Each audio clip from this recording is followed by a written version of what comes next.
Okay, so we are going to go through how to set up this Casio watch. You can see the number right here, and there will be a link to this watch in the video description. You should know that on both tests, smartwatches are not allowed, and watches are not allowed in any way to make any noise, any beeps, any notifications. If your watch makes any noise, you will be dismissed from the testing room. So that's the first thing to remember before you go and buy a watch.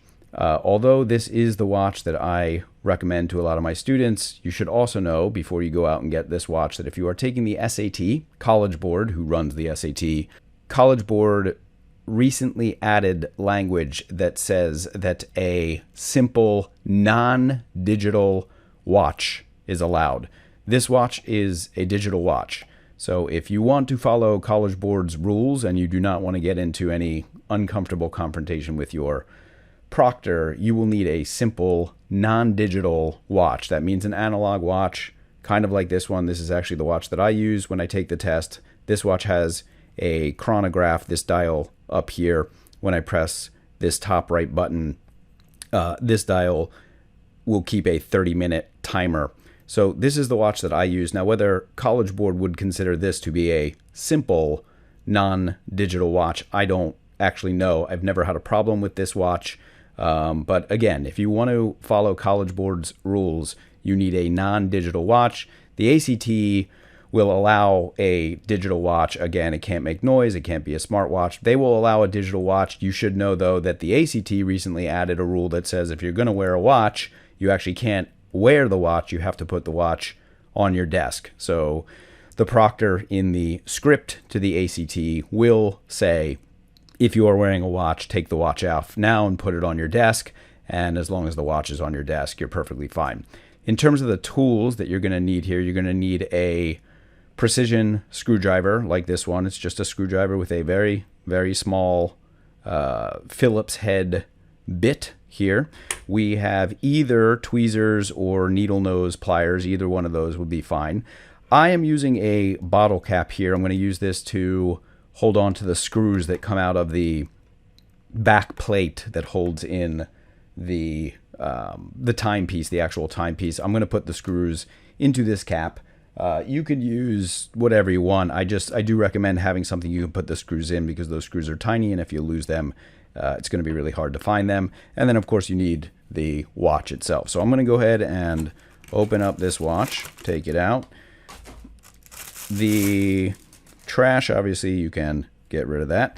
The watch just pops right off of this little holder here. The instructions to the watch are inside the holder. I might keep those instructions for the time being, just in case you want to go back through any of this stuff. I might not throw those instructions out. Okay, so the first thing that I want to do is I want to go ahead and set up the date and time on the watch. It's not absolutely necessary for test-taking purposes that we do that, but it's a good idea to have the correct date and time on your watch. So how are we going to do that? We've got 4 buttons. We've got top left, top right, and bottom right. The top left button up here is the adjust. You can actually see that it says, if you look closely, you can see that it says adjust on the bezel there. So I'm going to press and hold that button until I hear a little beep. And when I hear that beep, I am also going to see the seconds on the watch start blinking. And once I see that, I know the watch is in adjust mode. So the way that we now set I'm not going to mess with the seconds. I'm just going to let the seconds go. If you want to be really precise about your time, you can set the seconds to 0 and then set everything else up. I'm just going to let the seconds go for now. So what we're going to do is we're going to then hit the lower left button, which is the mode or select button. And when we hit that button, we're going to go from the seconds blinking to the hour blinking. And now to change the hour, I'm going to use this lower right button, the start stop or 12/24 hour button. And I'm going to press that button until I get to, you can see the tiny little P just came up here indicating PM. And since it is 2 p.m. right now, I'm going to stop at 2. I'm going to then hit the lower left button again to get to my minutes, and now I've got to go almost all the way around to 48. So I'm going to press this lower right button and I'm going to hold it, and you'll see the minutes counting up there. And when I get close to 48, I'm going to stop, and there we go. So I'm right at 48 now. When I hit the mode, the lower left button again, the mode button once again, I'm going to end up going to the year, and the watch, when it comes initially, for some reason is in 2010. Maybe that's when it was made. I'm going to change this to 2021. That is the current year. And then, of course, I'm going to hit the mode button again, the lower left button again, to get to the month. Right now it is, so now I'm hitting the lower right button to get to 6, and then the lower left button again to get to the day. And I'm going to go all the way around holding this button. I'm going to go to 2 because it is 6/2, June 2nd, 2021. I am going to once again hit the lower left button, and I go back to the seconds blinking. That's how I know I have set everything up. I'm back where I started. Now I'm going to hit the top left button, that adjust button, and I'm done. And the day does pop up. So it is Wednesday, June 2nd at 2:49, and all is now set up on the watch. Now what we are going to do is we're going to get rid of that beeping. You can hear that when we press buttons, we always hear that beeping noise. By the way, that upper right button turns on a small light that illuminates the face of the watch. So anytime I'm hitting these buttons over here, I'm getting that beeping. I don't want to hear that beeping because, again, I'll get kicked out of the test center if I hear that beeping, or if the proctor hears that beeping. So we are going to open up the band, the wristband here, and we're going to expose the back of the watch. Now, very, very important, when you follow this process, you must make sure, very important, you must make sure that the watch is face down on a very flat, hard surface. Do not hold the watch in your hand like this when you do it. Don't put the watch on a pillow or something soft, anything soft. The watch face needs to be face down and on a very hard, flat surface. Otherwise, there's a chance you're going to press the timepiece through the watch, and it's very hard to get everything set back in there again. So here's what we're going to do. We're going to go ahead and take that precision screwdriver, and we are going to take out these 4 screws. 1, 2, 3, 4. So I'm going to go ahead and start doing that now. When I take out a screw, I'm going to go ahead and put that screw in my little cup there so that I don't lose any of these screws. Again, you definitely don't want to lose any of those screws.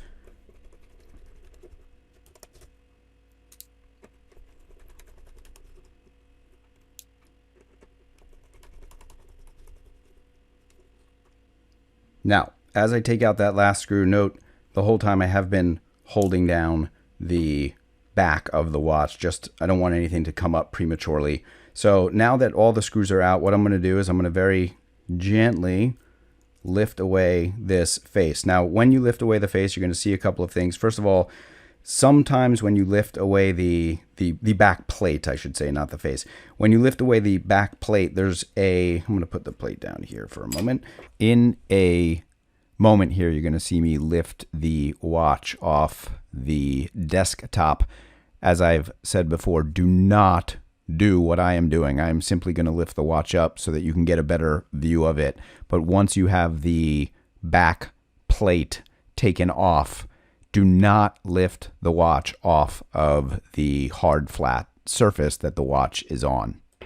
There is actually, I don't know if you're going to be able to see this, but there is actually a small ring here, like a rubber O-ring in a little channel. Sometimes that ring will come out. That ring is really just for water resistance, to keep water from getting through the back plate. If that O-ring does come out, you usually can just shove the ring back into that channel. It's not that big of a deal if that O-ring comes off.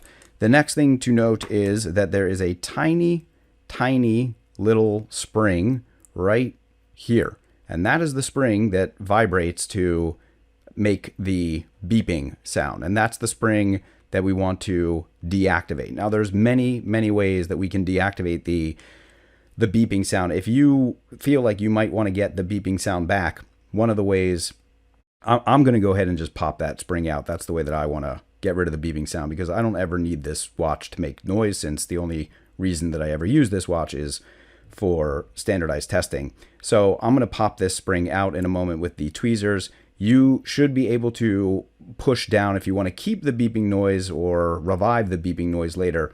You can push down this little arm here, as long as you push that arm down so that the arm itself is beneath the surface of this metal plate.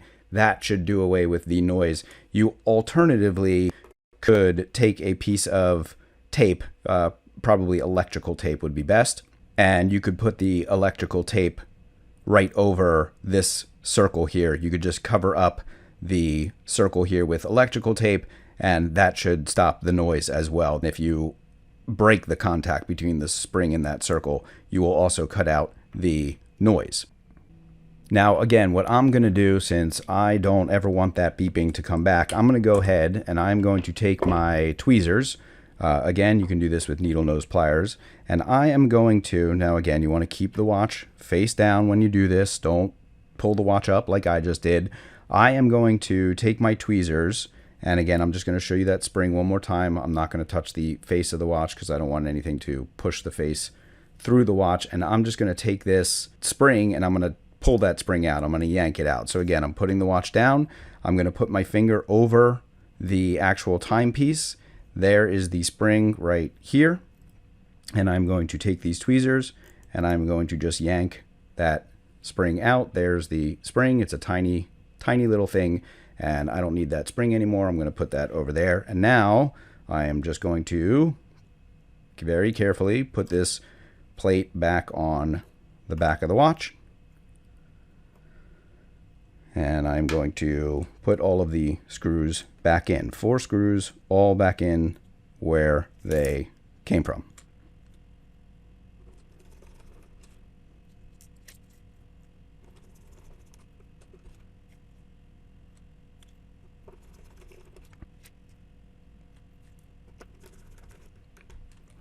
Okay, so now all of the screws are back in, the plate is back on, and of course now when we hit these buttons we no longer can hear any beeping. So the spring being removed has now killed the beeping. So here's what I'm going to do now. I just want to show you how we use the stopwatch. So first of all, whenever you want to get back to the main screen where your current date and time are, you can just hit that mode button. Again, you can see on the bezel here it says mode. I don't know if you can see that. It says mode right here. It also says select right here. So we're hitting that select button, and this is the alarm. You can see that it says AL right here. There we have another mode, another mode, another mode, and now we're back to the regular old current date and time. So what I want to do is I want to go into the stopwatch mode. We're going to use a count up timer. That is the stopwatch mode. So I'm going to hit mode until I see ST, the stopwatch. So now when I'm in the stopwatch mode, all I do to start the timer is I hit the start stop button, which is down here in the lower right. So I hit start stop. The timer counts up. When the section is complete, I hit stop. And when I want the watch to go back to 0 so I can start the next section, I hit reset up here. So again, it is very simple. Beginning of the section, we hit start. Watch starts counting up. End of the section, we hit stop and then reset. There's various reasons that I use the stopwatch rather than a countdown timer. Mostly it's just because with the stopwatch, there's no setting of a timer between sections. You literally just have to press the stop button, reset the timer, and start again. So again, one more time, we start. Section goes after, 25 minutes or 35 minutes, whatever section you're on, you hit stop, and then you hit reset, and you're back to 0 and ready to start the next section. So that's basically it for the watch setup. Obviously, if you have any questions, feel free to contact your tutor. You can also post questions in the comments section.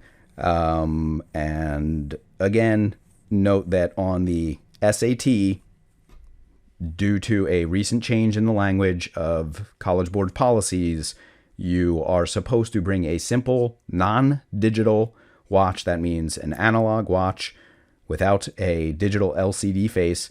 But most likely, if you bring this watch, I don't know that you're going to have any issues with this watch. But to be safe, an analog watch would be your best bet.